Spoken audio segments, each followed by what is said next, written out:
Isang mapagpalang araw sa ating lahat. Ako ang inyong lingkod, Elijah Paul John Valdez, at welcome sa ating daily devotions.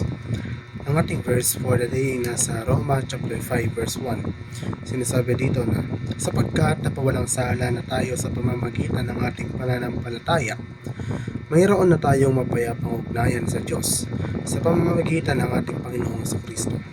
Ang Diyos, sa pamamagitan ni Kristo ay hindi hinahawakan ng ating mga kasalanan laban sa atin sa diwa na siya ang nagpapatawad at nakikipagkasundo sa atin sa kanyang sarili.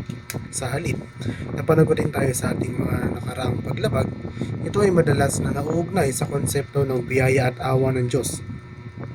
Ibinibilang ng Diyos ang katuwiran ni Kristo sa mga mananampalataya. Ito ay isang pangunahing doktrina sa teolohiyang Kristiyano. Nangangahulugan ito na ang Diyos sa pamamagitan ng pananampalataya ay nagbibigay kredito o binibilang ang perpektong katuwiran ni Kristo sa mga mananampalataya na epektibong ipinapahayag sa silang matuwid sa kanyang paningin kahit na sila mismo ay hindi likas na matuwid. Naniniwala ang mga Kristiyano na binibigyang katuwiran ng Diyos ang mga naglalagay ng kanilang pananampalataya kay Kristo.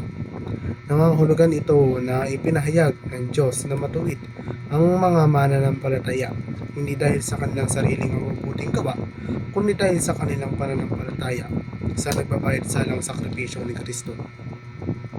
Upang tanggihan ang pagkakasala, kahihiyan at mga akusasyon ni Satanas, kailangan munang maunawaan isang tao ang pagkakaiba sa pagitan ng maka-Diyos na kalungkutan na umaantong sa pagsisisi at ang paghatol na ginagamit ni Satanas upang panghinaan ng loob ang pagkatalo. Ang pagkakilala na ang Diyos ay nag-aalok ng kapatawaran at paglilinis sa pamamagitan ng pagtatapat, tinatawag ang mga Kristiyano upang makahanap ng kapahingahan at kapayapaan sa katotohanan na ganap silang tinanggap ng Diyos sa pamamagitan ng pananampalataya kay Kristo.